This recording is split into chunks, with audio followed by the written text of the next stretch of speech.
For the fourth time, Mrs. Samantha Richards stared at the boy sitting on the first chair in the second row by the window.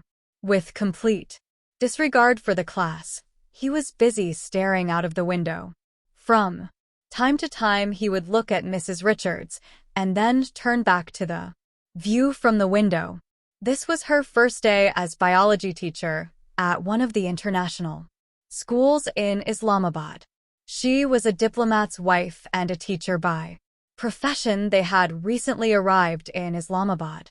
At all her husband's postings, she had taken up teaching assignments in the schools attached to the embassy, continuing the syllabus and teaching schedule of her predecessor Ms.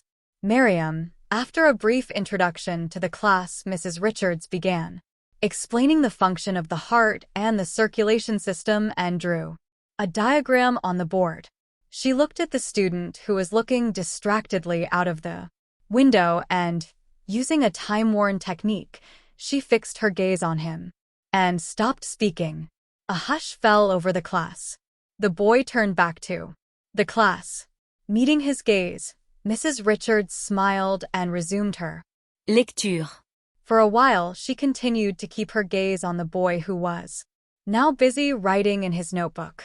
Then, she turned her attention to the class. She believed the boy was embarrassed enough not to let his attention wander, but just a couple of minutes later, she found him looking out of the window again. Once more, she stopped her lecture, and he turned to look at her. This time she did not smile. She continued addressing the class. As she turned to the writing board, the student again turned to the window. A look of annoyance crossed her face, and as she fell silent again, the boy looked at her with a frown and looked away beyond the window. His attitude was so insulting that Mrs. Samantha Richards's face flushed. "Salah, what are you looking at?" she asked sternly. "Nothing," came the one-word reply. He gave her a piercing look. "Do you know what I am teaching?" "Hope so."